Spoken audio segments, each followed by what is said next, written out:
questions were developed.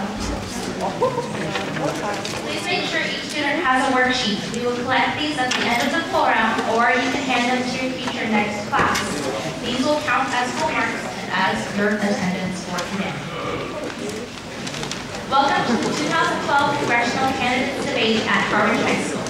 My name is Keating, and I'll be your moderator for today. We are privileged today to have 3 candidates attending. Please give us a round of applause for the Democratic nominee, Representative Keating.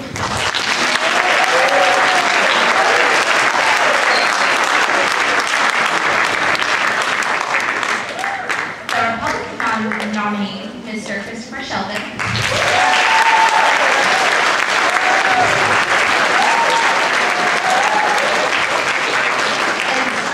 Independent candidate, Mr. Botelho.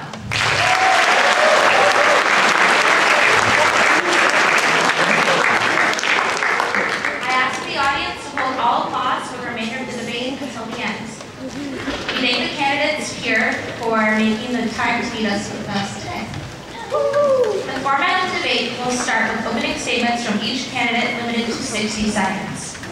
Then our panel of students will ask questions which the candidates will answer in rotating order. Responses will be limited to 60 seconds. 30-second follow-up responses may be allowed by the moderator. We will end with concluded statements limited to 90 seconds. Our timers up front will monitor the length of the responses and put one hand up with 15 seconds left and a second hand up at the time limit. These questions were developed by a group of senior government students and prioritized by the vote of the team. By law, Representative Keating has been selected to give his first opening statement. Well, thank you very much. It's a pleasure to be here. I want to thank Superintendent Cragen. I also want to thank your principal, Mr. Turner, and I also want to thank Mr. Dixon. Incidentally, Mr. Dixon and he has a political lineage that I share with him in the state legislature because years ago I served with his dad, who was a state representative in Massachusetts, and we served together in the House as well, and he was a great representative, by the way, Mr. Dixon. You know, there's a lot of excitement as I went around here this morning, and I got to see the plans for the Monomoy Regional School is being planned. I've seen great plans of schools. There's a lot to look forward to in this area. For the juniors and seniors, you may not be able to share that, but one thing that I want to say is it's a metaphor for what's going on right now. That metaphor is to invest in the future and to invest in our greatest resources, which are the minds and talents of young people, and advancing that, and do that in a way that's going to be effective.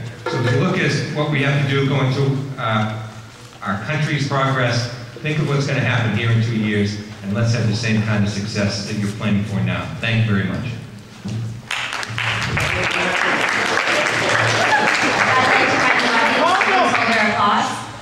The next opening statement will be from Mr. Botelho. Good afternoon, everyone. Thank you to Mr. Turner and to the rest of the faculty and the staff of Harwich High School, and to you, the student body, for being here. My name is Daniel Botelho. I am the independent running in this race. And, you know, education is key. And it opens up doors. It opened up a door for me as an individual. I went to a high school in Fall River, much the similar way that my 2 opponents went to school. I then went to UMass Dartmouth. Great school. Please consider it. But the thing here is, it's also up to you guys. You can pick a school, but it's the effort that you put into it that counts. I was actually just speaking with someone, a student here, and he was mentioning he was considering one school versus another, and I said, you know what? Those are both great schools, but it's about the effort that you put into it. And if I can give you a message, it's like, look, I'm a kid from Fall River, and I'm standing on a stage with a congressman and a very, very smart gentleman, and we're debating things right now, or we'll be debating things. You can do the same thing. It's up to you. You are the future. Thank you. The next opening statement will be from Mr. Sheldon. Just so I'm clear, 2 hands means stop, correct? Okay, just wanted to double check. I'd like to thank Principal Turner and absolutely thank all the students for coming here today. I think on a lot of your minds, and I've been speaking with a couple of you this morning, yes, of course, it's where you're going to go to school in the next year or the next 2 years. But more importantly, and I know a lot of your parents are talking about this, you're really concerned about the economy and jobs, and whether or not you're going to have a job when you get out of there. I've worked my entire career in the private sector. I've worked in manufacturing, I've worked in healthcare, I've worked in energy and utilities, I've worked in financial services. All of these sectors are some of the most important sectors for the next 10, 15, 20 years. And I think that you want to vote for somebody, for those of you that are going to be able to vote, or those of you that talk to your parents, vote for somebody who understands what it's like to work in those sectors, who understands what it takes to get those companies to invest, and ultimately what it takes to get those companies to hire. Because if there's no jobs for you, then obviously education is great and it's important, but you're going to want to work, and you're going to want to make a living, and you're going to want to take care of your family. And I think that I'm going to be the best person to represent you down in DC and get you a job. Thank you. Our first question will be asked by Tyler Nickerson, and the first response will be given by Mr. Botelho. How should we conclude our commitment in Afghanistan? I actually support, I would like to say an immediate withdrawal. However, that's not realistic. We have commitments there. And for me, it's very, very important to honor those commitments. But I want to see us get out of there as soon and as quickly, as safely as possible. So basically what that means is giving our troops the supplies and resources that they need. I would like to stop funding that government because whether folks realize it or not, the main export for Afghanistan, their cash crop is poppy seeds. Poppy seeds actually is derivative of opium or heroin. So on one front, here at home, we're fighting drug cartels in Mexico. On another front in Afghanistan, we're propping up a government that main cash crop is a drug. So for me, we need to absolutely support our troops. What we went there for was an absolutely extremely important reason. We've concluded that. We need to get out as quickly as possible. Thank you. The next response will be given by Mr. Sheldon.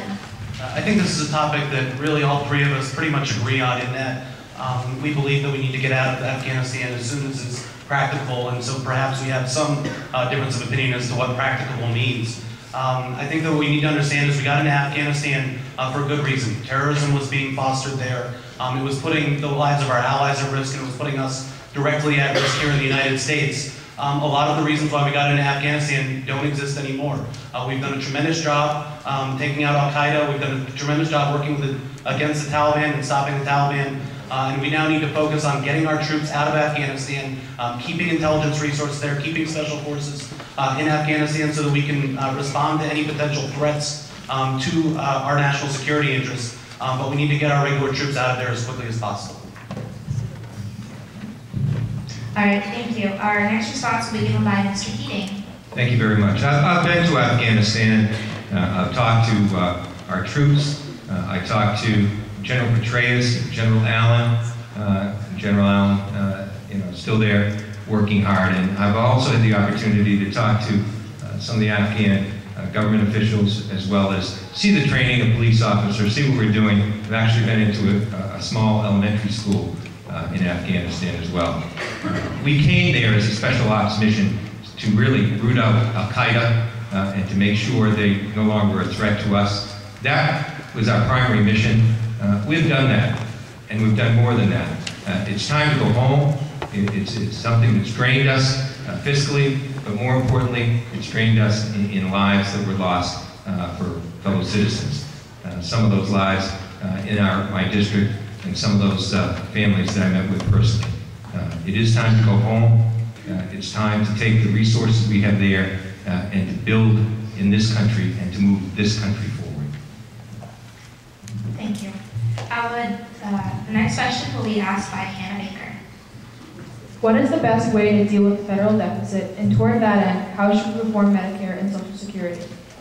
First response will be given by Mr. Sheldon. No problem. We're going to reduce the deficit and solve Medicare and Social Security problems in 60 seconds. I'm ready to go. The number one thing we can do for a lot of the issues that we face here in the United States is to get the economy back on track. Yes, we need to reduce the debt and deficit. Obviously, that's really important. It's got to be a combination of coming up with smart tax code reforms that improve the economy, that make our businesses more effective and efficient. That will raise overall tax revenues, so we need to get rid of special interest deductions and loopholes and subsidies. We need to stop trying to incentivize people through the tax code. We need to cut spending seriously across the board. No departments excluded, everybody's on the table. This has to be a federal government-wide solution. We need to bring healthcare costs under control, because if we can do that, we can get the economy back on track, and that's vitally important to reducing the deficit. And we need to reduce regulations, because again, regulations are holding back our economy. If we can get our economy back on track, then we can lead towards reducing the deficit. The next response will be given by Mr. Keating. Remember what I said about the school. I think the metaphor goes further.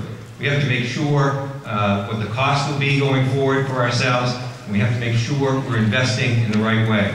Now, it's twofold. Number one, we can cut our spending by cutting the additional tax break, the Bush tax cut, the top 2%. In 10 years, that's going to save $1 trillion.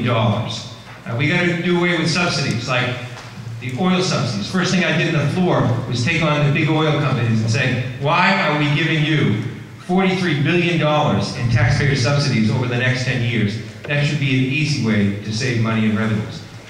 We have to also look for areas to invest. We have to invest in jobs, we have to invest in a workforce that's ready for the next century, and we have to make sure we're repairing our infrastructure at the same time. Not just our human infrastructure with young minds and young talent, but our physical infrastructure, so we build it for jobs. We have to do two things, and those two things will take us to a point where we can advance the country and be fiscally stable. Thank you. The next response will be given by Mr. Botelho. So I think we're all in somewhat of agreement that we have a problem, but we absolutely differ in how we can deal with that. So here's the thing. I'm hearing investment, I'm hearing bringing tax code into shape, but I'm not hearing how. Now the first thing is this. We need to look at the whole thing of when people talk about in 10 years, we'll be able to save this. We've got a problem now. Right now. We have to look at our deficit. $1.5 trillion that we're overspending, which means next year, if we don't cut our budgets, if we don't look at our tax code, we're going to have the same issue. You know what? In companies, private organizations, what they end up doing is they look at their projected revenue, and then they budget accordingly to that. You know, if they've got a special project, maybe they'll borrow for that. But however, I think the United States government should pretty much look at itself like a business does. What am I bringing in? What am I spending? And then allocate the resources to that. Of course, yes, bring down the tax code, and I want to get rid of all deductions for, loopholes and deductions. I'd rather see a lower tax code. Thank you. We will allow a 30-second follow-up responses on this issue. First, from Mr. Sheldon. Actually, that was pretty convenient, because I think this question was a good metaphor for one of the problems that we have down in Washington, D.C. For those of you who have been paying attention, on just about every question, I've come in under a minute. On just about every question, Representative Keating has not. That's the problem with Washington, D.C. They think the rules don't apply to them. They think that they can get away with overspending. They think that they can do whatever they want. And that's how we've gotten ourselves into the mess that we're in. Thank you. Our next follow-up response will be from Mr. Keating. I'll keep it under a minute if we could solve all our country's problems doing that, but what I try to do is this. I left out the fact that we're in two wars, and that put us in great deficit. One that I don't think we ever should have been into, the other one that should have been limited. We should take those revenues and make sure we put them back to our countries. And when we're engaged in wars in the future, we should not be funding those wars out of our existing budget, putting ourselves in a great fiscal instability. Our next follow-up response will be by Mr. Botelho. Actually, the wars were never on the books. They weren't on the books. They were never included in the deficit. That was a problem that the Bush administration had, and then the savings that the Obama administration said that they would have was never for the current budget. It was never on the books, which was a huge problem. The next piece is, I brought some notes with me today. Sequester Replacement Reconciliation Act, which talks about budget, talks about what we're spending. I happen to see that Mr. Keating said no to that on May 10th, 2012. So there have been solutions coming up, but Congress just hasn't been doing much about it. Thank you. Our third question will be asked by Ali Silva. The first response will be given by Mr. Keating. What can Congress do to make college more affordable? Well, we have to make college more affordable. One thing we can do is not do what the current majority, the Republican majority in the House is doing right now, and cut Pell Grants, which will help people of moderate and lower income be able to afford college. The other thing is, we have to make sure the loans that are there are more affordable. We had an awful debate, a difficult debate, dealing with how that was going to be funded, but we were able to keep it at 3.4%. Tuition rates have to be part of what federal spending for college takes into consideration, and the President has suggested this in his State of the Union speech. That should be a factor. And we have to do more to invest in community colleges as well. Community colleges have a tremendous ability to meet our workforce development needs, train us for the new jobs of the future, and to also allow us to have a 2-year platform where we can go there, get the education we want, or use that into a 4-year school. Those are just some of the ideas I have in that regard. The next response will be given by Mr. Botelho. So I need to do a little bit of house cleaning again real quick. Actually, April 27, 2012, there was a bill that was passed by Congress extending the student loan interest rates.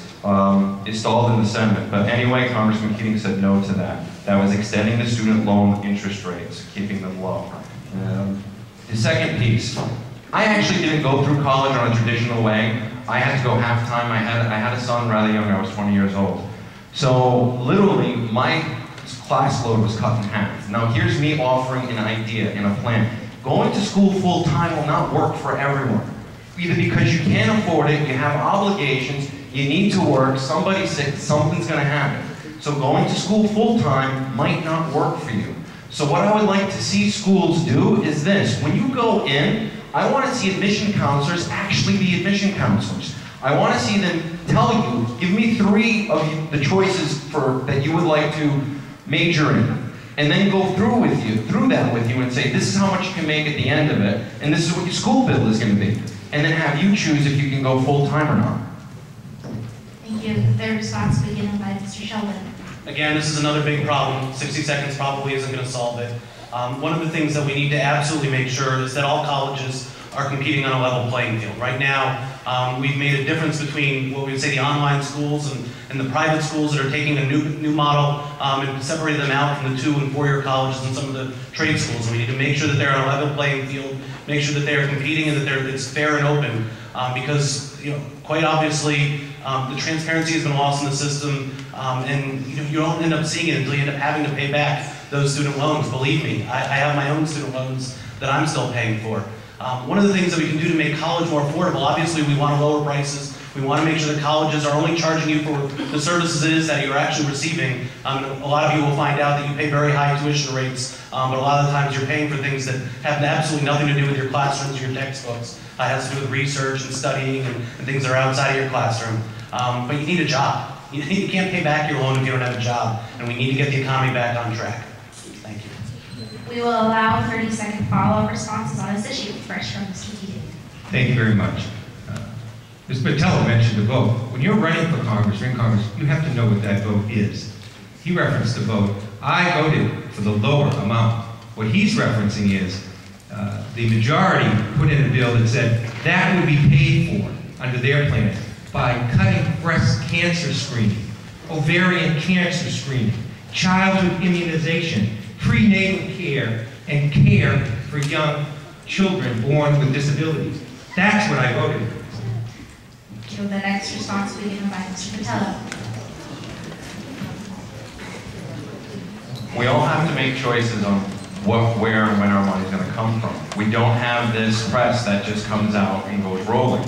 Now, the thing about that is we're already spending a lot of money on healthcare issues. And I'm not going to come up here and tell you that I think it's great that we have to make cuts from one thing to another, but we've got tough choices we have to make. And when one party is looking at the other party and pointing fingers of, I want to cut this, I want to cut that, honestly, both parties are wrong here. They're talking about an opportunity cost. Raising the rate to 6%, they'd actually be able to get a little bit more money back. But guess what? They're the federal government. They're going to be making the money back. You can't bankrupt yourself in student loans. They'd just be making less on the interest. The next response will be given by Mr. Sheldon. I'll just reiterate what I said before. We need to make schools compete. We do need to keep loans more affordable, and you can't pay back those loans if you don't have a job. So we need to make smart decisions down in Washington, D.C. to do the things that we need to do to get the economy back on track, to get people back to work, and to make sure that you all have an opportunity to work when you get out of college. Thank you. The next question will be asked by Allison Donovan. And first response will be from Mr. Botelho. What reforms should Congress adopt to improve education?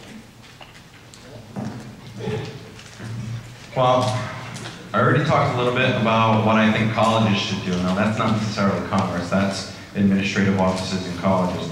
For Congress, what I'd like them to see do, and this is talking more from K through 12, is this. You set a basic set of rules. So that way, someone in first grade in California has to basically learn the same material as someone in Massachusetts. I think that's very important, but that's all I believe that the federal government has a role. At that point, then it becomes the state's role and local school system's role in figuring out how exactly they want to build that curriculum. So again, federal government, the role is saying, hey, this is where we'd like every student in this grade level to be. And then going back to the state and towns, school districts, creating that curriculum to bring students to that level. I know that's, again, breaking it down to its basic, simplest form, not that easy in implementation, but we can do it. Thank you. The next response will be given by Mr. Sheldon. Yeah, this is an area I think where Dan and I are pretty much on the same page in that the federal government really needs to get out of its role in education, with the exception of providing Title I funding to our inner city schools, our lower income schools to cover the costs of lunches and some of the other education issues, and make sure that all children going to school, no matter where they are in this country, are operating on a level playing field and have equal opportunity. I think that's very important. That's really the only role that the federal government should play, because the federal government can't possibly know what the needs of Harwich are. They can't possibly know what the needs of Chatham are, and make sure that the resources get to where they need to be, that the students are learning the things that they need to know that are most relevant for their communities. We need to stop with programs like Race to the Top, which unfortunately have really just manipulated the education system and made it much harder for schools to do what it is that they need to do and focus on the things that they want to focus on. It's just another form of the federal government trying to pick winners and losers and manipulate the system, and we need to get ourselves out of that business. Thank you. The next response will be given by Mr. Keating. Thank you. I'd like to bring one point I don't think that's often been brought forward in this. In the federal government, with some of the cuts that are planned, in Medicaid, for example, it's a good one, as well as the cuts that are going to be out of the discretionary budget that you hear candidates say, I'm going to cut $5 trillion here to make up for tax cuts I'm going to make up another $2 trillion for added defense expenditures. Where's the money going to come from? It's going to come from certain areas of the budget, like making Medicaid a block grant, that are going to have a dramatic effect on state governments, where they're going to have to assume an enormous role in funding these areas that they don't have currently. Now, where do our schools get funded right now? From local property tax and from state government local aid. If this happens, that's going to have a dramatic effect where the decision-making is going to go to the local level and the state level. The state did not have the revenues to make up that gap. So what's going to happen, it's going to translate into property tax overrides at the local level, things that are uncertain and very difficult and regressive. The next question will be asked by Tyler Nickerson, and the first response will be by Mr. Sheldon. What should Congress do relative to the end of the year automatic tax increases and spending cuts known as the fiscal cliff?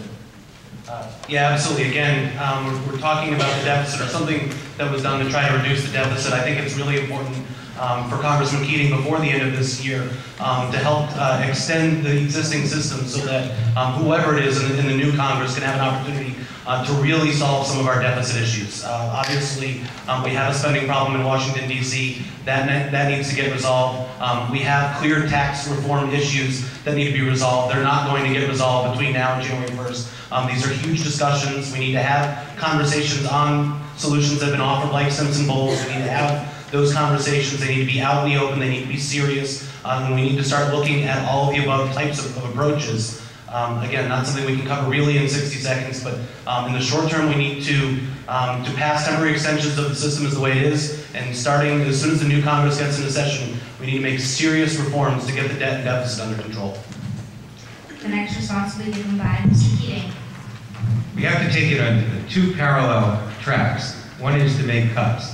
The cuts I mentioned in terms of taxes, where the entire Bush tax cut is not extended, but just most of it. We have to deal with expenditures that are no longer necessary, like the oil example I gave before.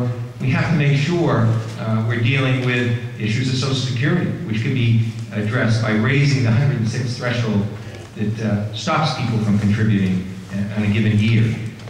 That'll take us to the next century in that regard. We have to make sure we move forward with affordable health care, which will save money and get a handle on both the quality and cost of health care driving forward.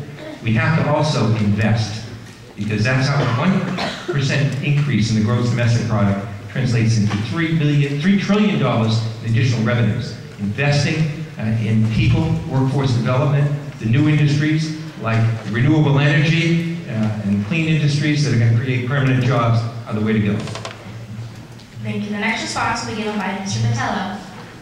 So first, let me just point out that there was a Sequester Replacement Reconciliation Act, May 10th, 2012. Congressman Keating, and I hope he has a rebuttal so we can say why he didn't vote for that one. It is a nay on my notes. But here's the thing, we mentioned this again, spending and projecting things out way too long. We know that we've got a 1.5 trillion deficit. We know that even sequestration in itself only takes out $1.2 trillion. And it's not even cuts, meaning they're taking half of that cut out of the defense budget. Guess what? You know what? If you guys listen to the presidential debates, there was a little thing about warships and not needing as many. But if a ship gets built, that puts people to work. So the other issue is this idea of let's tax this guy versus that guy. I'm sorry. Why isn't I'm going to incentivize one company over another? I'm actually a consumption tax advocate. For you guys that don't realize that what it does is takes the government's hands out of our pockets before we actually make our money and puts it to when we spend it. So literally, that's a long way off, but what I would like to see is just a level playing field for all corporations and individuals. Thank you. We will allow 30-second follow-up responses on this issue. First from Mr. Sheldon. Both of the other responses were interesting. Bill talked about raising taxes and spending more money. And Dan, I think, is probably going to spend a little bit more time on a consumption tax, but we didn't talk about the immediate problem, which is the fiscal cliff that's taking place on January 1st of this year. We have to resolve that problem. We have to extend things the way they are, not just raise taxes on the wealthy immediately or some other additional spending program to create jobs. We have a fiscal cliff. That is happening in 6 weeks, 8 weeks. We got to solve it now. Thank you. The next response will be given by Mr. Keating. Follow. Yes. Thank you. I have no idea what Dan was talking about, but that's okay. I want to just tell you this. On defense, right now, the biggest Air Force in the world is the U.S. Air Force. The second biggest is the U.S. Navy. We're now placing troops in Europe, defending countries that no longer have enemies. We're investing in nuclear missiles when we have the capacity to blow up the world 23 times right now. We can cut in defense. The next follow-up response will be given by Mr. Botelho. I agree that we can do some cuts in defense. What I got that from was projectvotemart.com. But here's the thing, I did actually, excuse me, I did actually talk a little bit about sequestration, the fiscal cliff. Here's the facts, guys. Congress has been punting the ball on these tax issues from years now. We've been using the same old Bush tax cuts since 2008. They got redone, and the administration's coming out and saying, "Hey, look, I came up with a whole brand new idea." So we have been just punting the ball. We actually have to look at solutions now. The next question will be asked by Hannah Baker, and the first response is Mr. Keating. Should the federal government continue to support and fund Planned Parenthood? Yes, I supported that. I voted that way. Here's a distinction people should realize. There's a high limit in Congress now. So on the issue of abortion, those monies do not go. Those federal monies do not go to abortion in any way. So that people should understand that. So what does Planned Parenthood do? Well, Planned Parenthood helps so many people, particularly women, when it comes to diagnostic care, preventative health care. They do breast care screenings, they do cancer screenings, they do wellness visits. They sit there and particularly take young people, many young mothers and others, and give them important medical information for their health and the health of their child, if they have a child. So that's what Planned Parenthood does. In Congress right now, I mentioned what it doesn't do, because the debate has been shaped around that. And like so many things, it's frustrated me in Congress. It's a debate about something that isn't real. It doesn't exist. Thank you. The next response will be given by Mr. Botelho. So, I'm the only pro-life candidate on this stage right at the moment. So here's the thing with the Hyde Amendment. When the government says, I'm going to give you some money, but you can't spend it on that, as soon as you give it to the organization, there's cost overhead. You know, the organization might not necessarily say it's going to this, but guess what? It's helping that situation. So, although Planned Parenthood does do many great things, they also do abortions in the same exact clinic that does the other great things. So that's the problem. As a federal government, we're funding that. Even if it's just to keep their lights on, it's to keep their lights on while they're performing that particular procedure. So that's my main issue. Planned Parenthood would say, you know what, guys, we're no longer going to do this procedure. We're only going to do the health-related screenings and wellness visits for women and children. God bless. I'd want to fund them as much as we possibly could, given the budgets that we have. But otherwise that, I'm sorry. You can't separate one from the other. The next response will be given by Mr. Sheldon. For the most part on this, I agree with Bill that Planned Parenthood does many great things and those are important services, but as long as Dan mentioned, they're providing those services under the same roof, using the same overhead and the same organization as abortions are performed, then I'm against funding them entirely. Dan is right, you can't break out those costs, you can't keep them separate. And until it's done by a completely separate organization, I don't want to see my tax dollars going to provide any form of support, with or without the Hyde Amendment, to an organization that is performing those services. Thank you. The next question will be asked by Ali Silva. The first response will be by Mr. Botelho. Do you support the repeal of the Defense of Marriage Act, and what other actions, if any, should Congress take on the issue of gay marriage? I actually support civil unions. Marriage in and of itself is a religious sacrament. So the whole idea of Congress or some kind of government that separates church and state to try to define a religious institution is just foreign to me. Whenever you walk into a justice of the peace, I don't care if you're heterosexual or homosexual, you just got a civil union. So the Defense of Marriage Act states one state will recognize something for another state. And if I say that a state isn't going to recognize a contract from another state, and that's what a marriage license is, it's a contract, we're going to have issues. We're going to have issues all over the place. There's actually an issue right now in Arizona from a couple from Hawaii that there's children involved, and Hawaii recognized it, Arizona didn't. Now the person to get a divorce has to go back to Hawaii, live there for 6 months. It's a headache. It's an absolute headache. So, although my conservative folks that like me might not like it, but no, I'm not too keen on the Defense of Marriage Act. The next response will be given by Mr. Sheldon. I agree with Dan in that marriage is a civil contract. It's something that's provided by the states, and it should be provided by the states. It's not something the federal government should be getting involved in.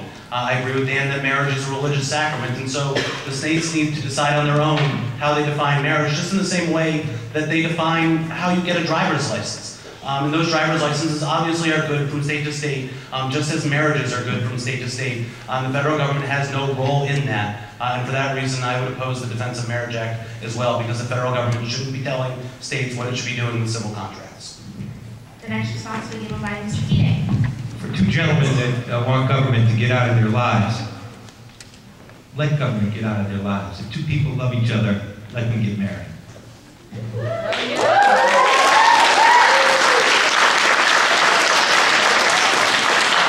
hold your applause. We will allow 30-second follow-up responses on this issue. Partners from Mr. Botelho. I think that's just what I said. Guys, did I not just say that? Yes, you All did. right, I stand corrected. If I'm wrong, I'll admit I'm wrong. I do want government to get out of our lives. But guess what? I don't want government telling my church or defining with my church what marriage is. Two separate things. That is getting government out of my life. The next response will be given by Mr. Sheldon. Mr. Keating. People want to get married in the church, they can. And that's the church's prerogative. But that shouldn't be what the law is. Our next question will be asked by Allison Donovan, and first response will be by Mr. Sheldon. What can Congress do to encourage job growth?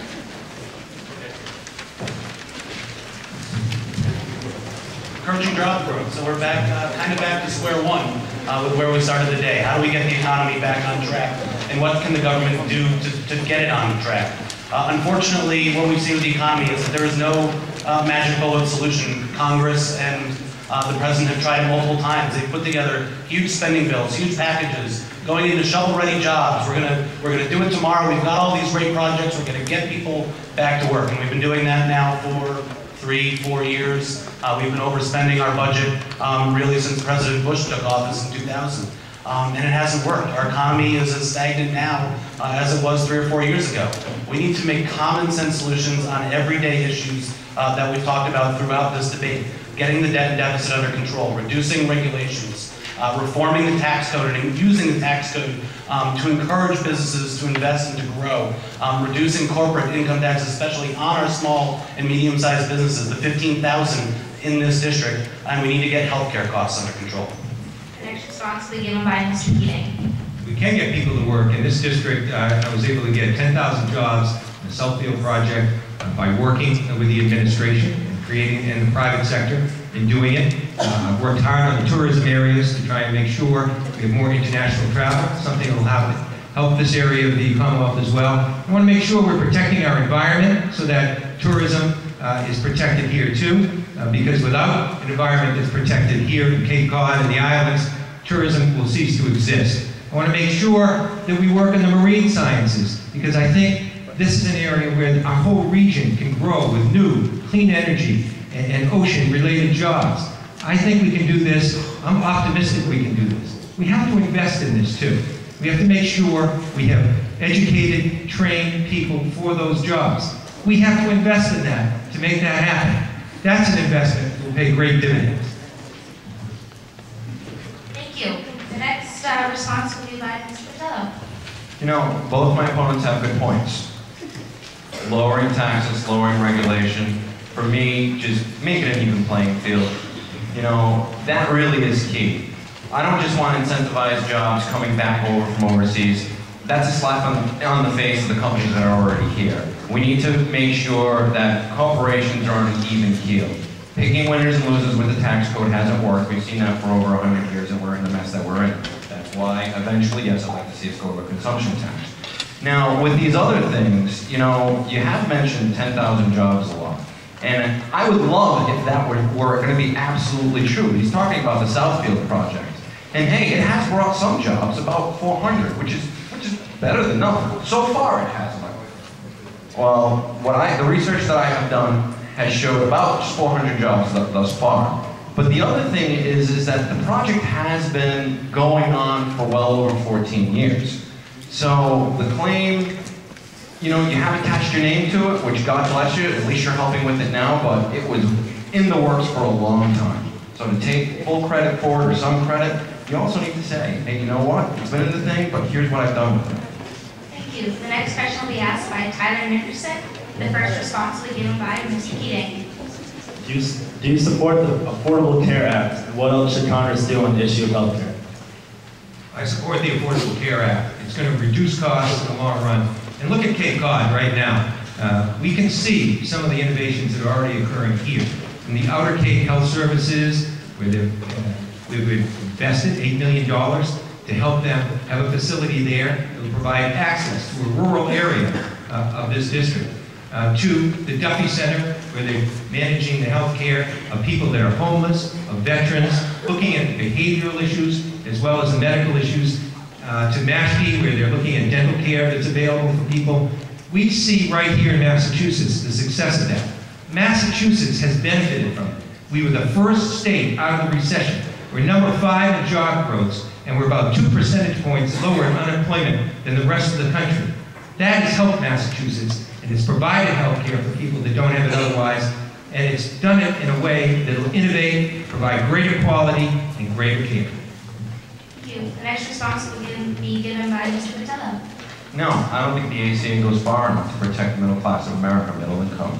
Literally, it's going to leave a lot of middle income Americans out in the cold, because if you can't afford to buy the insurance from the third party payer, then you're going to have to pay a tax. Just because you pay that tax doesn't mean that you're going to have insurance. So, we're hearing about how much it's going to lower costs. Let me tell you something, the Congressional Budget Office, I actually want to audit them because they don't release their math, and then they put out one number, and then a few years later, or a few months later, oh, we're going to readjust that number because it wasn't quite right. So there's an issue with that. I advocate for something completely different. It was something that the democratically controlled Congress should have done with the president in his first term, and they were talking about it, and they didn't do, a two-party payer system, where every American citizen gets a basic health care plan. If you want more, you can go buy more. But what better way to make sure that everyone has some coverage? And guess what? Then we won't have the arguments between religious institutions and insurers. The next response will be given by Mr. Sheldon. No, I oppose the Affordable Care Act for a couple of different reasons, and again, we're not going to get into them all. First and foremost, we already have Omnicare here in Massachusetts. We already have essentially our own version of universal health care, and we did it within our own state government. We didn't need to pile on 23 additional tax increases at the federal level to keep the system that we already have. It doesn't make sense for Massachusetts, and there's really no explanation as to why Congressman Keating has voted for it 31 times.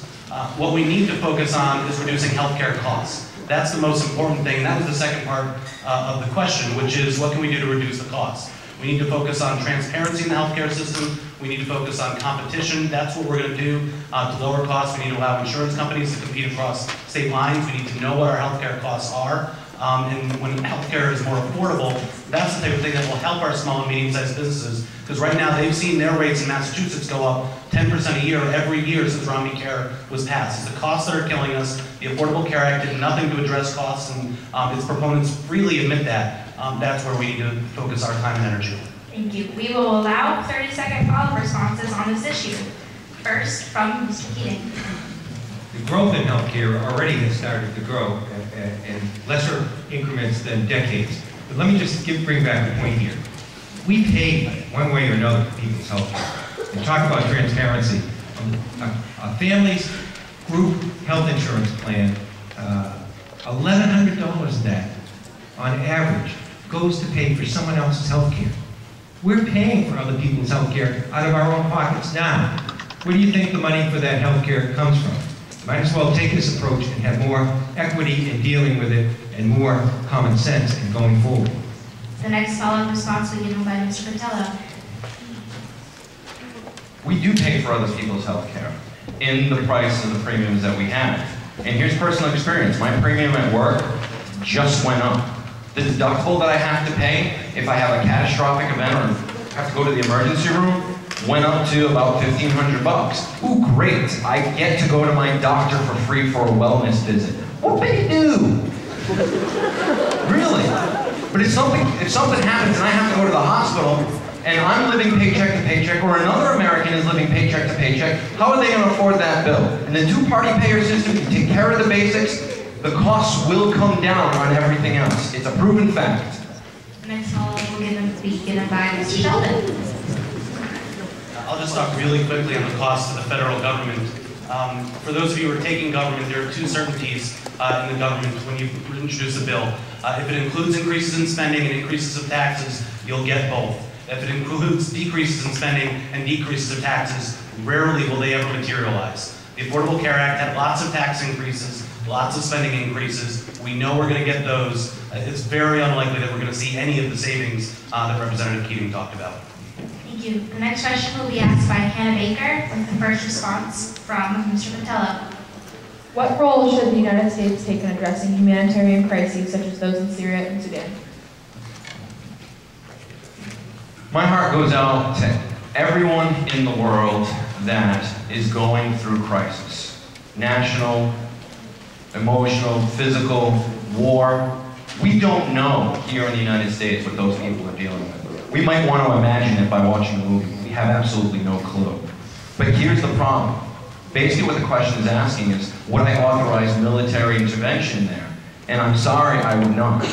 Unless, and we have to draw a line, ladies and gentlemen, I'm sorry, but this might mean and make me look cruel, but we have to draw a line. I do not want to put American men and women in uniform in harm's way for internal issues, unless, and the only reason, unless it is completely paramount to our own national security, where we know, with beyond a shadow of a doubt, that something bad is going to happen to us. Otherwise that, guess what? I'm sorry, but it's internal to those countries. The next response will be given by Mr. Sheldon. I think our role in the world is a little bit broader than what Dan spoke about. I think America has to be a beacon of freedom. We have to be the leader of the free world. We have to stand up for those that are innocently protesting, that aren't attacking their government. We can't get involved in civil wars. We can't be involved in nation building. But if those are peacefully protesting, the rest of the world has to know that we're going to be there to protect them and allow them to peacefully protest their government. It has to be a part of being a free country and being a leader. Unfortunately, what we've seen far too much over the last several years is a lack of leadership in Washington, D.C., a lack of resolve, a lack of willing to do what is right to protect people, and that's why we're seeing these uprisings all over the world, is because people don't know how the United States is going to react. They don't trust us, and dictators are testing our resolve, they're testing our patience, and it's leading to innocent people getting killed, and we can't have that. We have to intervene in Somalia. We've tried sanctions. They don't work. Dictators need to know that if you attack your citizens who are peacefully protesting, you will pay the ultimate price. Thank you. The next response will be given by Mr. Keating. I'm on the Foreign Affairs Committee, and humanitarian aid and other aid to countries is very important. In fact, the majority of Congress right now is trying to cut that, or puts restrictions on it that said if you don't vote over 50% of the time with the U.S. and the United Nations, you're cut off from all foreign aid. Kind of a ridiculous premise. But what we have to do is realize that 1% of our budget that goes to that is among the best dollars that we spend. Hillary Clinton brought that home very strongly to our committee, trying to give us evidence that these kind of terrorist activities we see around the world incubate from areas where there's dire poverty, where women aren't treated equally, where children are being married when they're 12 years old or impoverished for the rest of their lives. That kind of abject poverty can be addressed with our aid, and we will at the same time be putting some cold water on the fires of terrorism that are coming from these areas of the world. Thank you. Due to time limitations, we will have to end our questions there and ask the candidates to make concluding statements. The first concluding statement will be from Mr. Keating. Well, I want to thank all of you here, and this is our last debate for Congress, and I do want to say this. I want to thank Dan, I want to thank Chris. I want to say that, and I want to thank all of you. We've seen debates all through many different offices, whether it's the presidential debates, the senatorial debates, and This has been a lesson in civics. It's been a lesson in civility. And I would like to look forward and think that maybe what they have learned here at this high school today could be an example for our future debates. With that being said, I want to thank you. Remember, you have a play whether you can vote or not in getting involved in the future and getting involved in our country's future by getting involved politically. For those of you that can vote, I ask for your vote. For those of you that can't yet vote, I ask for your support. Thank you very much. The next concluding statement will be from Mr. Botelho. Thank you very much again to the faculty, staff, and students for holding this, to Bill and to Chris. I think we have done a good job in being civil for the most part. But, you know, with that, ladies and gentlemen, here's the thing. We've got some competent guys on this stage, but there are some differences. We've got two guys that are partisan people, and although they might claim to say, hey, I crossed the aisle, it's almost like they're falling on a sword to cross that aisle. I'm the independent, and people have asked me who would I caucus with. I honestly don't give a hootie, because I can't say anything else. Who to caucus with. What I care about, ladies and gentlemen, is reaching a conclusion, getting answers for the American people. It's people before party.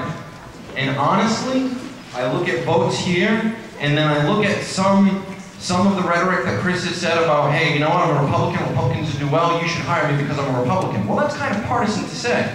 So I'm coming to you as the independent, the person who has no affiliation to either party, and just say, look, I would honestly appreciate your vote because I'm going down there to represent you. This is your seat.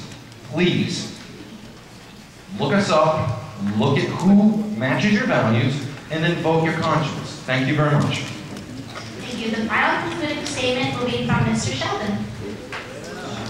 Well, thank you, Principal Turner. Thank you to all the students that put this production on. You guys did a wonderful job. I can't speak for the other gentlemen, but I believe this has actually been one of the more enjoyable debates that we've had this far. I'm glad that we were able to conclude this way in front of you. I definitely want to thank Dan and Representative Keating for participating in all the debates that we participated in, and again for the civil discourse. I think Dan, in the end, touched on, perhaps what is one of the most important points, and he can poo-poo it or tattoo it or whatever the phrase was. But I am a Republican, and I'm a Massachusetts Republican, and I know that there are some Republicans in this room, and you grew up here in Massachusetts. You didn't throw bottles, but you did grow